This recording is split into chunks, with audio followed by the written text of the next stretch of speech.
Now, welcome back to the Gary Excellence Series, the Panle Network. We got the great Myles Tolliver, coach, councilman, businessman, father. Yeah, man. What's your position in the school system right now? I am I'm over community engagement, and I'm also the overall records for all 4 schools. Okay, definitely. So you hear that. So we just gonna do like we do. We showcase Gary's excellence. So we got the great councilman here today. We're gonna go over a few things in politics and about who he is and what made him the great man that he is today. I appreciate it, man. Thank you for inviting me on, man. You know, I've been seeing what y'all doing. The editing looks amazing. Appreciate you. Just to see other black men having these podcasts that seems relatable and to indulge in meaningful conversations with other brothers that can advance our people, man. It's always great to see.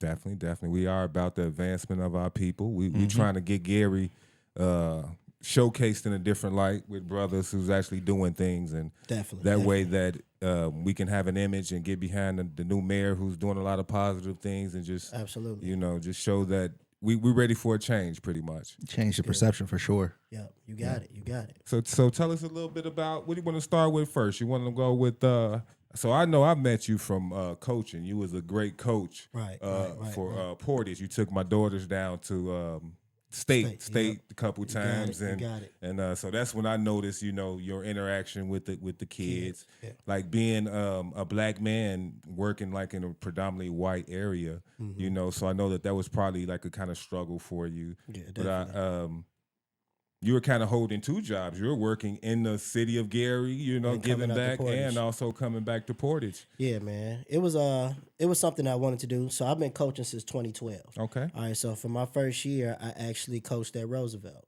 Oh, okay. Right. So I wanted to coach at Roosevelt. It was very meaningful. Go Panthers. Right. With the meaningful history, and also being able to coach on the same track as Coach Campbell is always something legendary. My father was really into track and field. He was over the Mayor Youth Foundation, which all those Coach Campbell teams, they was going down to AAU tournaments and winning national championships. Yeah. So I grew up with track, and I ran track in high school. So I coached at Bowman Lighthouse and at Roosevelt. But then I landed my first big job was at Lake Central. Okay. And I went to Lake Central, and it was big because it was like, okay, they're giving a black man the keys to the Ferrari. That was big right there. And then I went there, and then I was like, nah, man, I got to go back home. I got to make sure that these kids are progressing and moving forward. Yeah. So I went back home to Bowman. We did some great things, won some regional championships.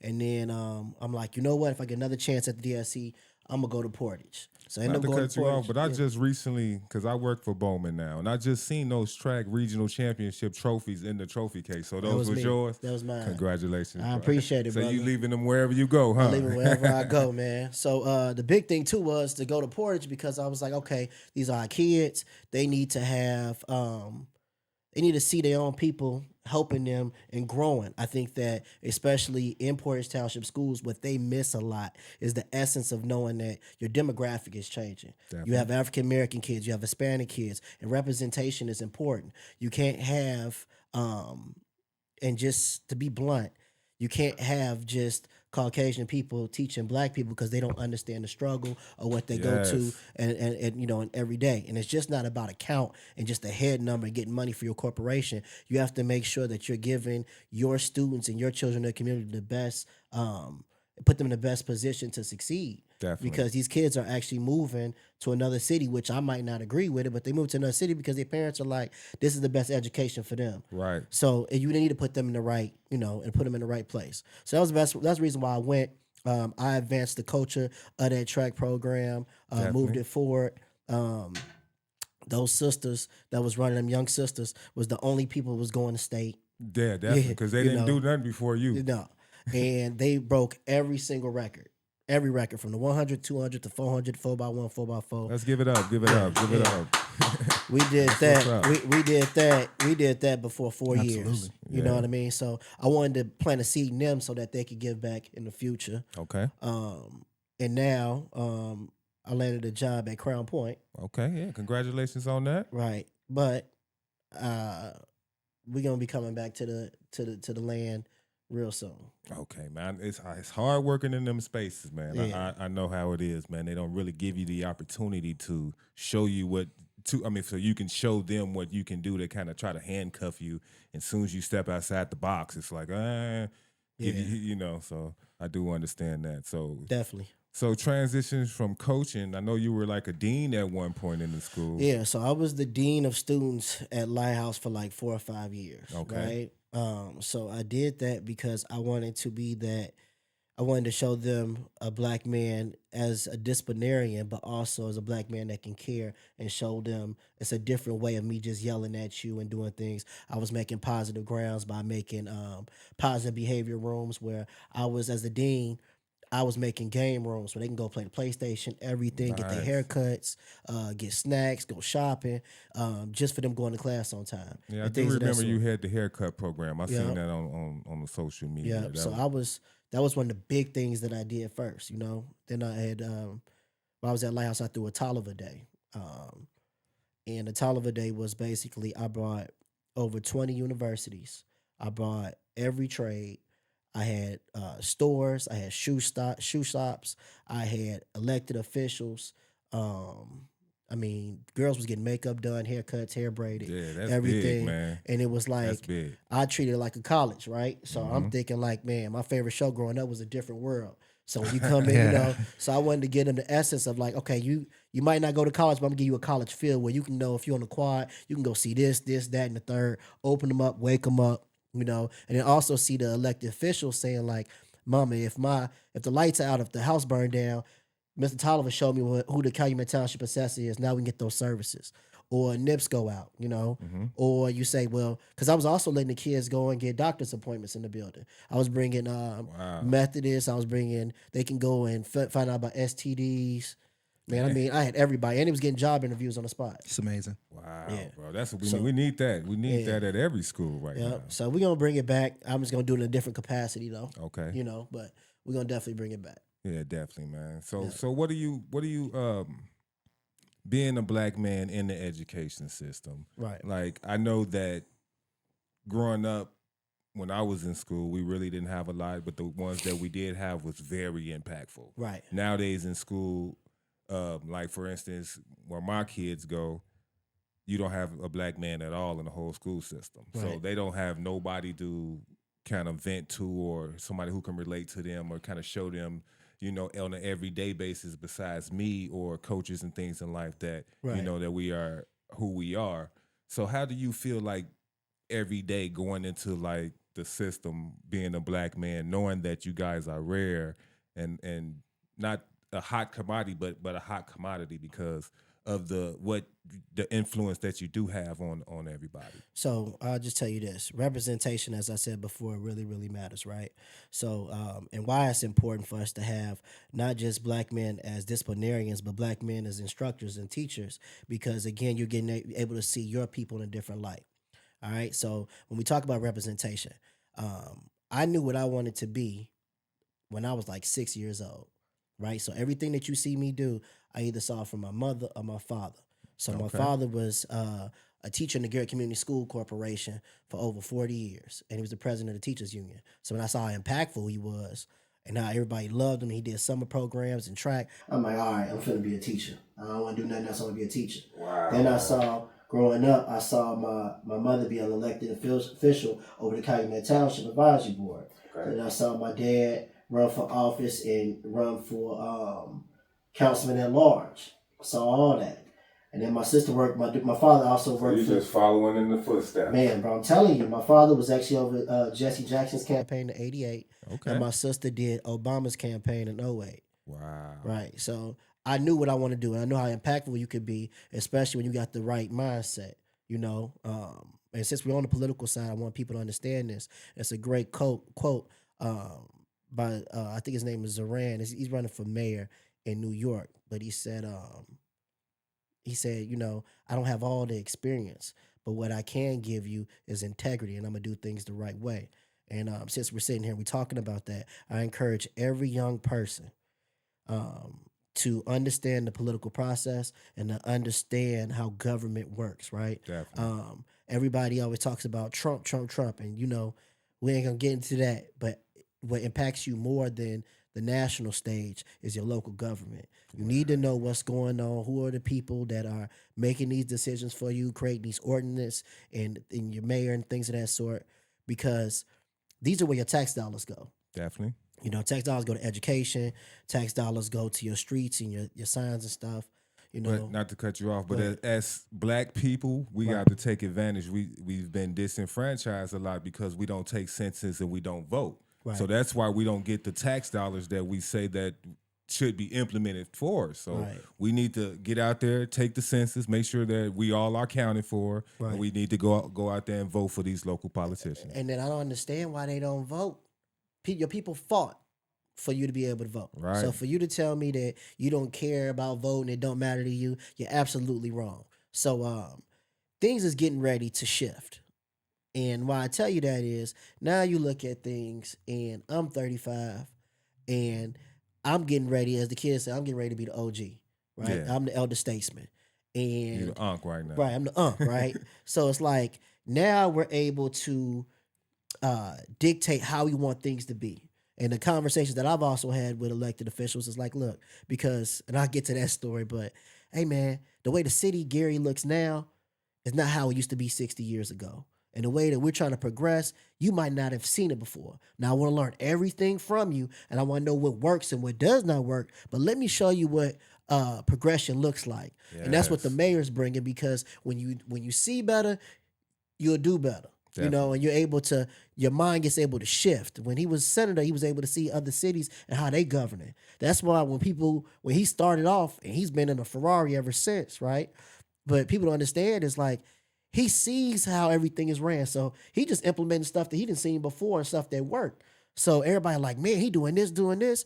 Yeah, because for a long time, we were missing just basic necessities. Yeah. And now he's giving you the necessities, But I want to get to another point.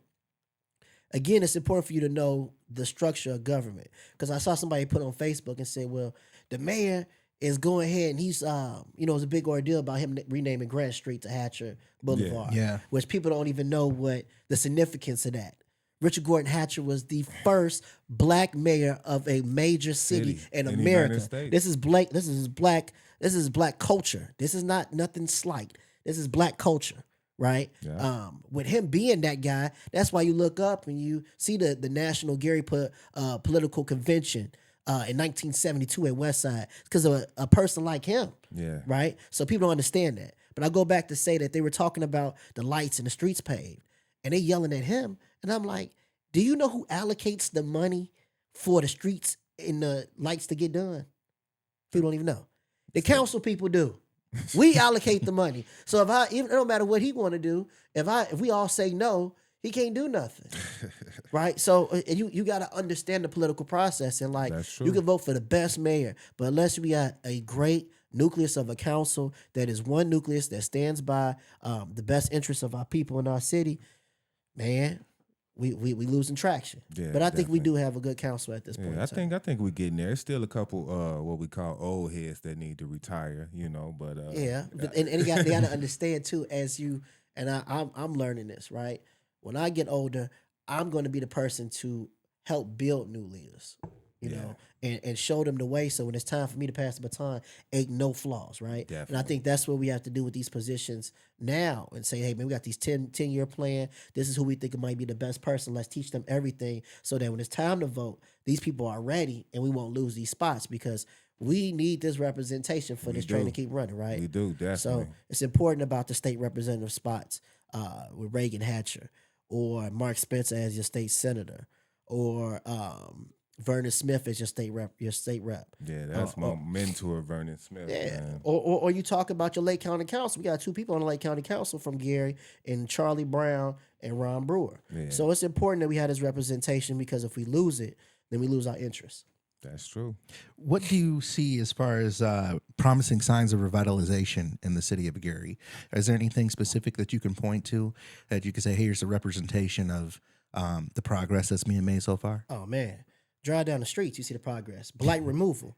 You know what I mean? These buildings are coming down. The mayor's doing an excellent job in blight removal. When I look up and I say, hey, FedEx is came, talking about over 600 jobs, right? So FedEx is coming. Indiana Sugars is in Buffington Harbor. You're looking up and businesses are popping up. Has anybody went down Lake Street lately? And you look up and you look, like a nice they got an ice cream, they got an now. ice cream shop now. You know, businesses are repainting everything. Things are changing. We're on the up and up. These buildings are coming down. People are having a sense of pride, and we have a strategic city plan. It's something that I haven't really seen us move, you know, to that point. And then we also look at the activities, right? More information is being distributed throughout the city. Families have places where they can thrive. They made a push for the marketplace for fresh vegetables, for you to be able to come together as a community. You know, so that's good. Definitely. What's your work relationship like with the mayor? Oh, very strong. That's my guy. He's really one of my mentors. So good guy. And we have a strong nucleus because we know what we want the city to be.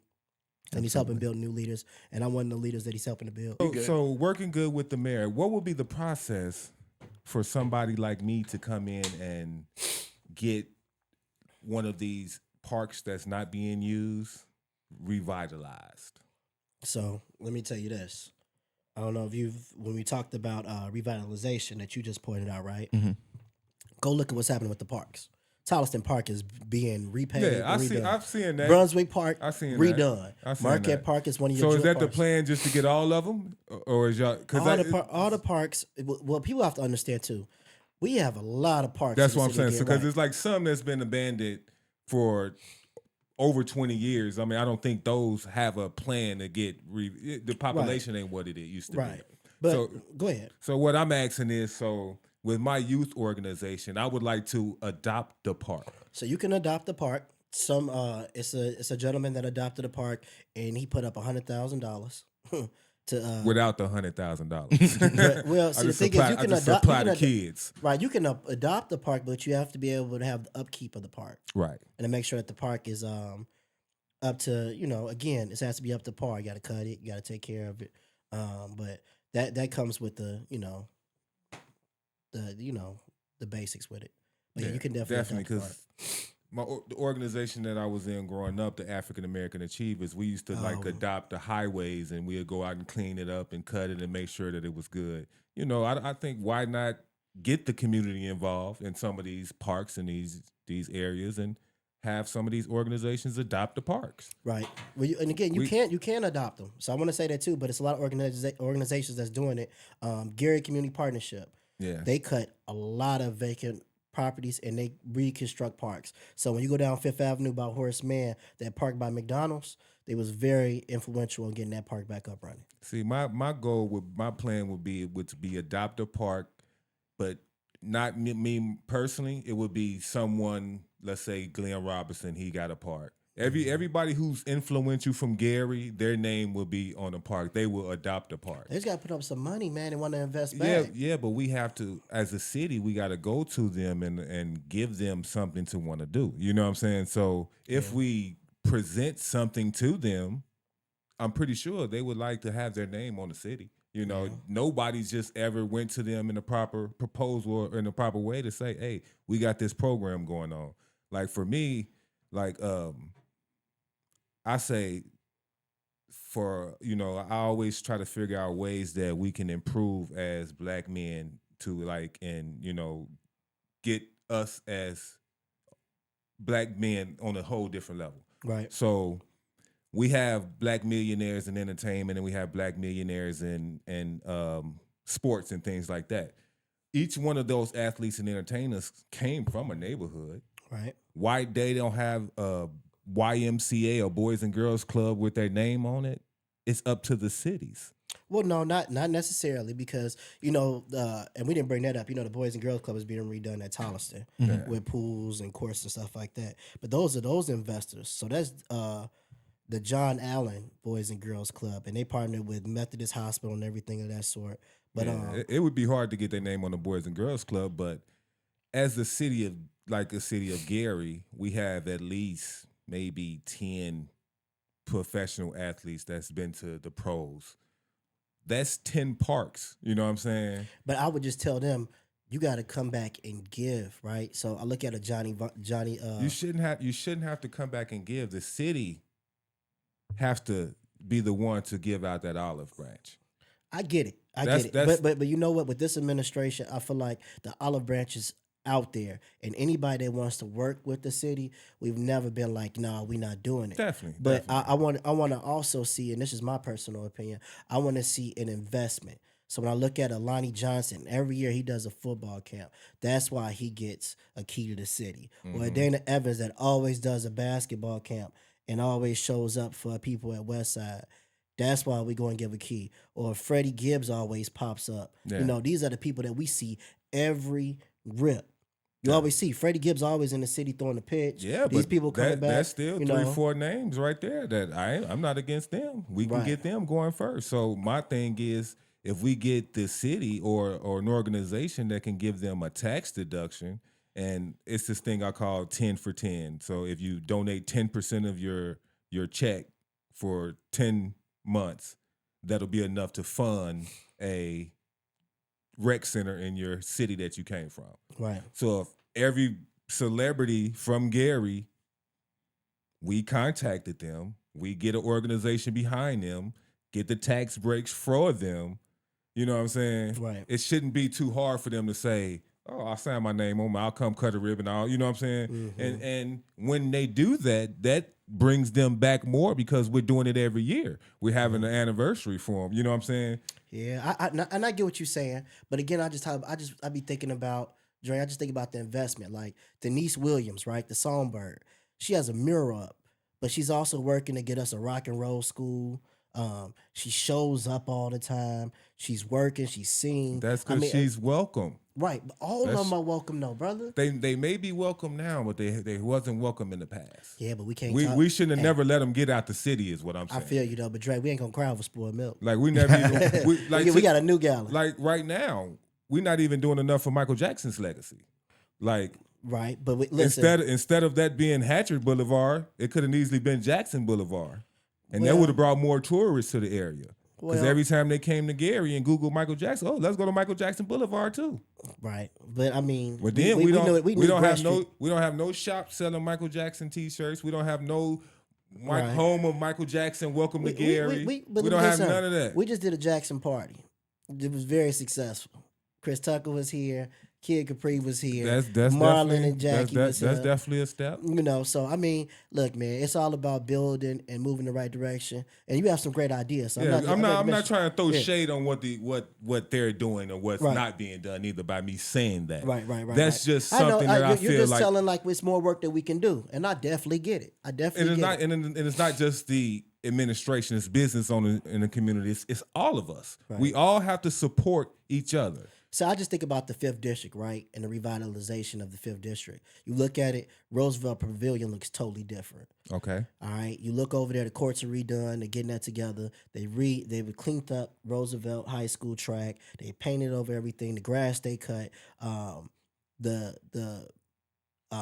banquet hall by the pavilion. They painted Glenn Robinson on the side. Yeah, right? I like that. And they redid the inside of there. Then they're getting ready to put a pickleball court in the hood. Why? Right. We don't do pickleball. No, we do. We right. do. I'm just right. joking. So you look up, pickleball is there to open the eyes for other people. It is. We put a new irrigation system at the baseball field. So now we're going to be able to have a legit baseball field over there. Definitely. Then we talked to Reef and Riley. They talking about working on getting that track back up and running for the community. That's exactly the stuff that I'm talking about. And then you look over by Michael Jackson House. If you look, the streets are being paved. Everything's being done. Charlie's Coney Island and just opened back up with Paige and Charlie. So is the 5th District all the way to like Georgia Street? How far does it go back?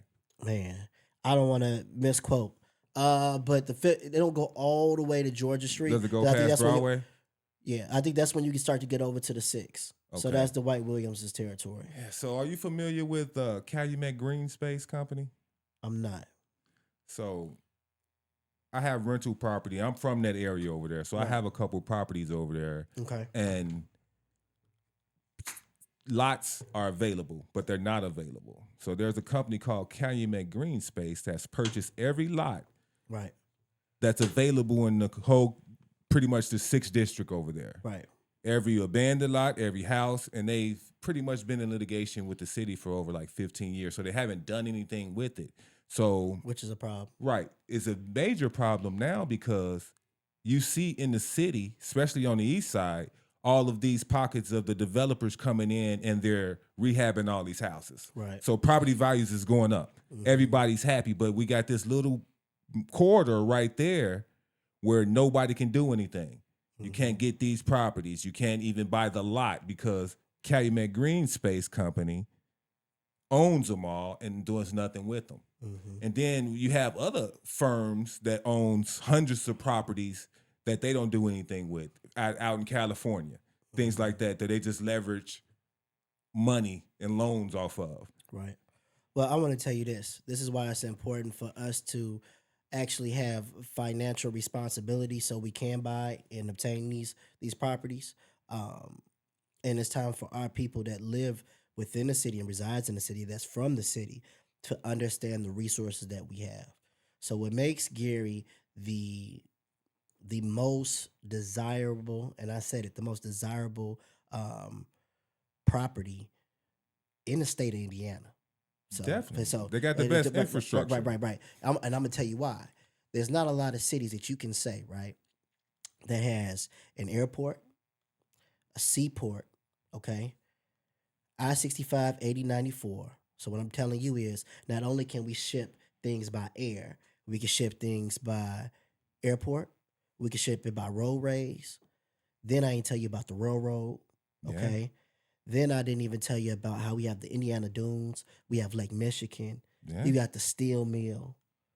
You know, it's a, you know, best sewer system in the area. Right. Because people don't understand the Gary Sanitary District takes everybody's water. Yeah. Right. So the water we handle business. So when you think about the whole city got power, so the whole is a power everywhere. Right. Some of these cities don't even have power in some spots. So when you look at it, this is why Gary is so desirable by outside people. All right. It was just a house in Miller that was up for $2.5 million. Right. And what people have to do when they have to wake up, right, is because while we're moving to Maryville, to Portage, to Crown Point, to Cherville, we're leaving our land. So people from the outside are going to take it, whether it's from Illinois or from other areas, because they know how important that lakefront is. It's very valuable. Listen, you can literally sit at Marquette Park and see Chicago. You can get on a jet ski and go straight to Chicago in probably 20 minutes. Not even that. And then you up the street from Chicago, get on the toll road, you there in 15 minutes, 10 minutes.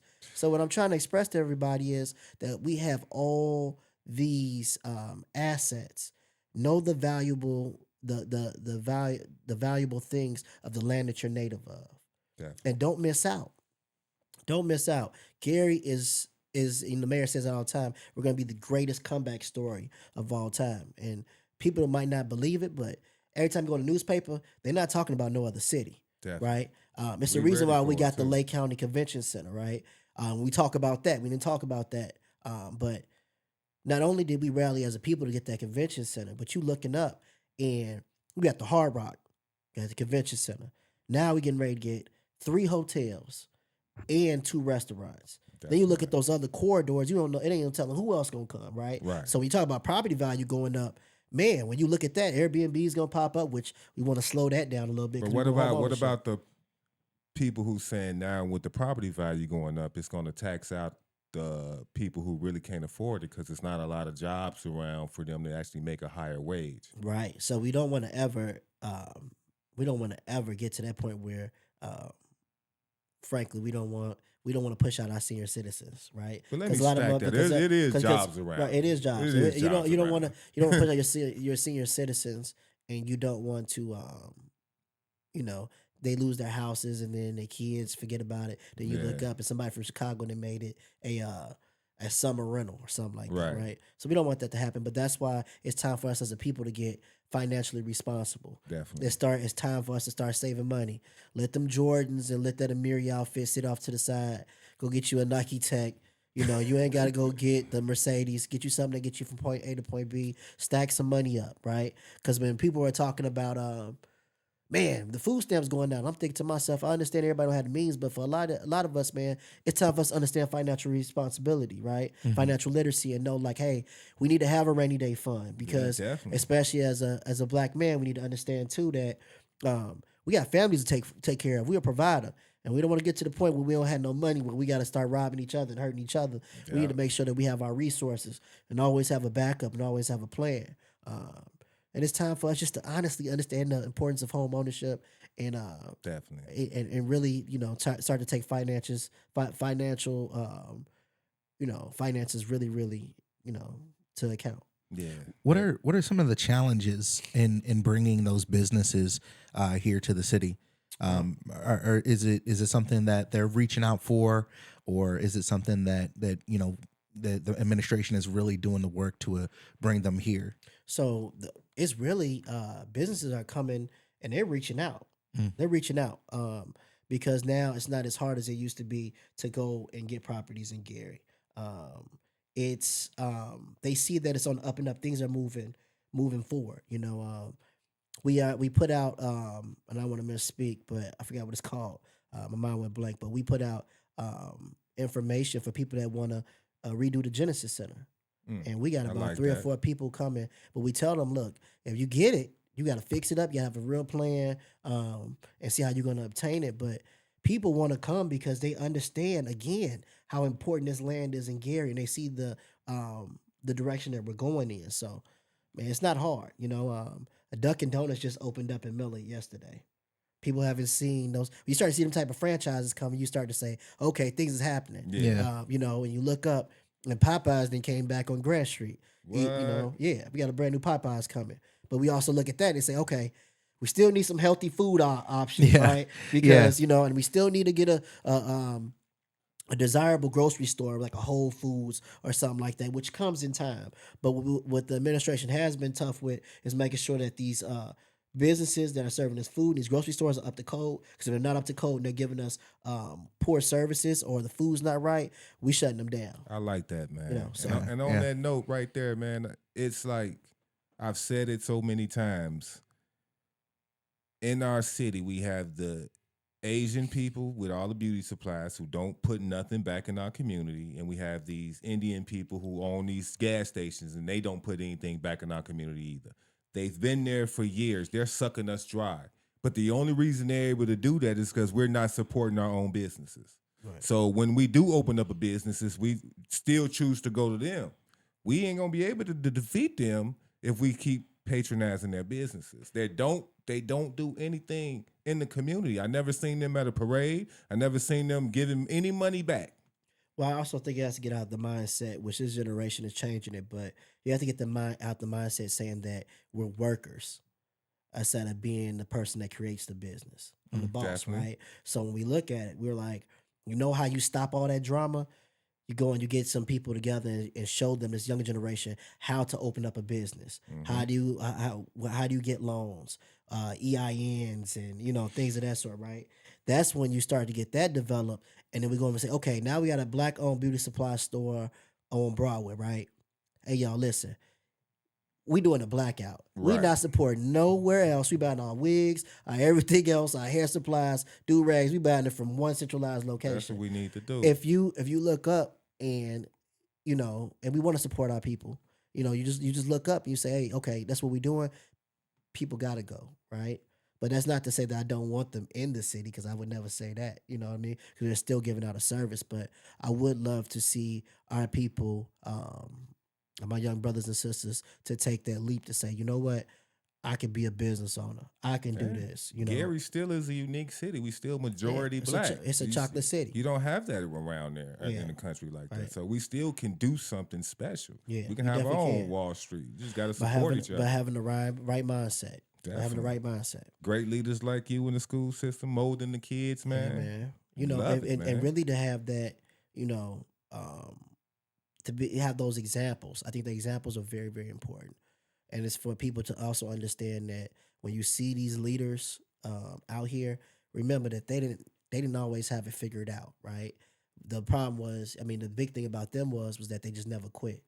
And that's why I try to tell people all the time with me, like, yo, y'all, it's some leaders that wanted to run for office, and they, somebody told me, like, man, I want to run, but if I lose, I'm gonna have to move. And I'm like, what?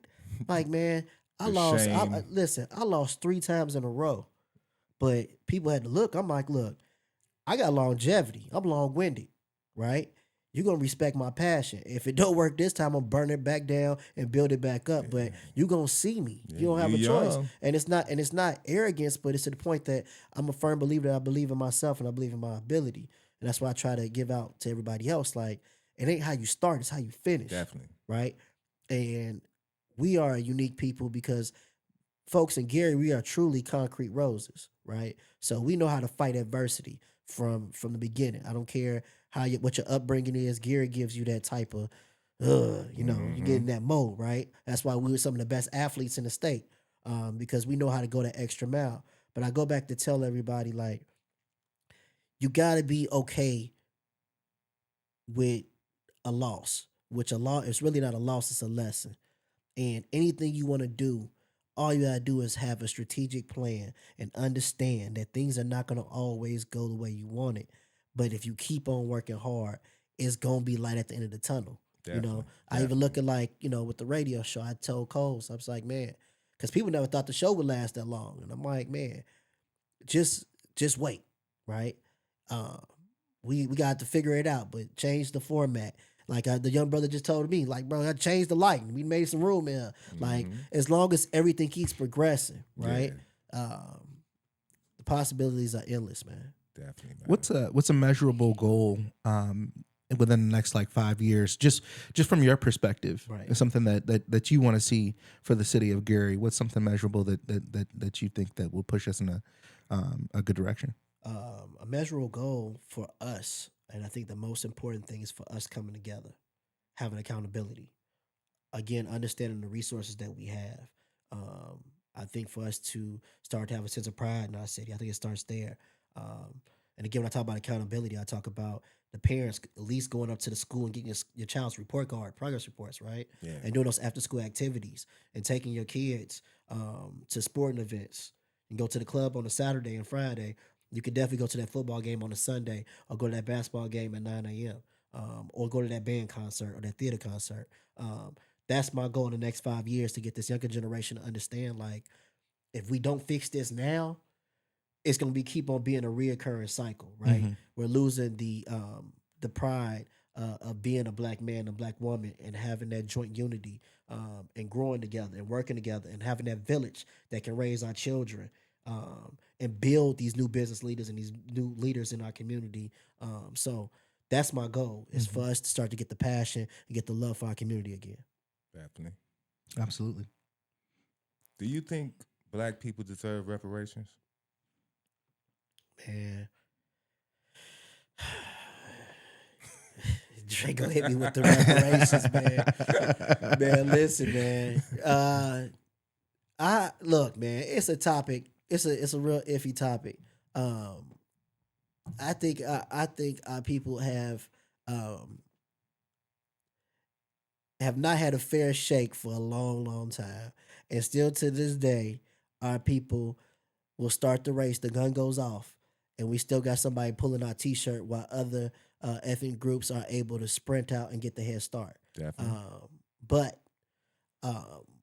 again, I don't cry over the spoiled milk. What I'm saying is, now, y'all don't want to give it to us, cool.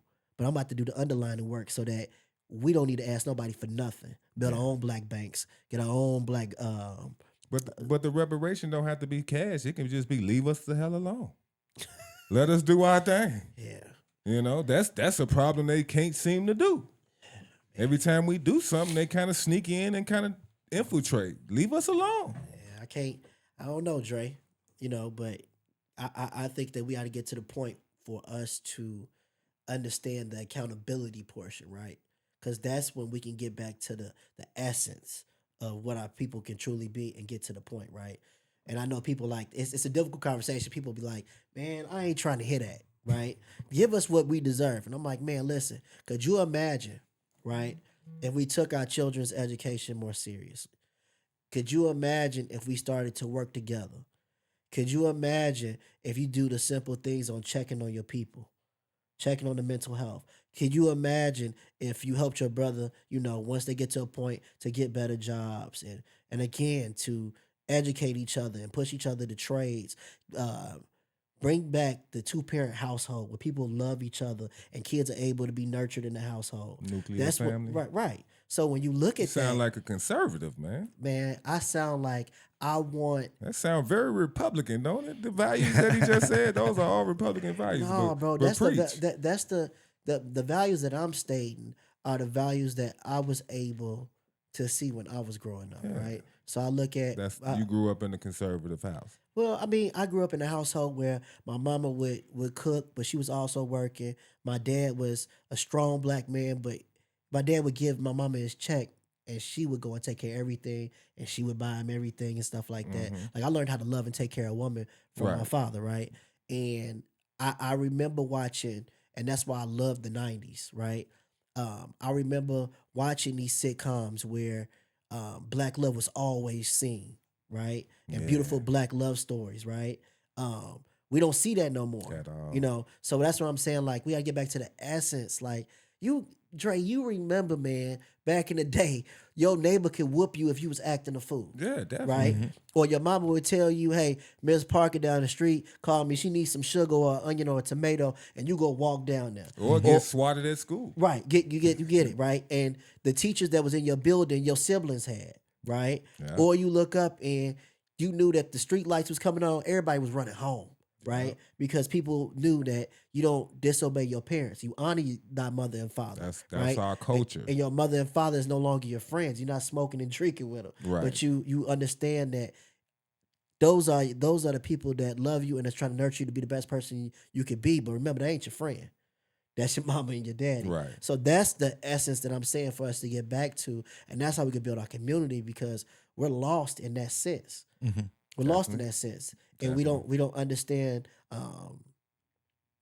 We lose essence of what a real black family is supposed to be. Yeah, like you got to think about it, Dre. Right? I've seen you in the way that you move as a parent, brother.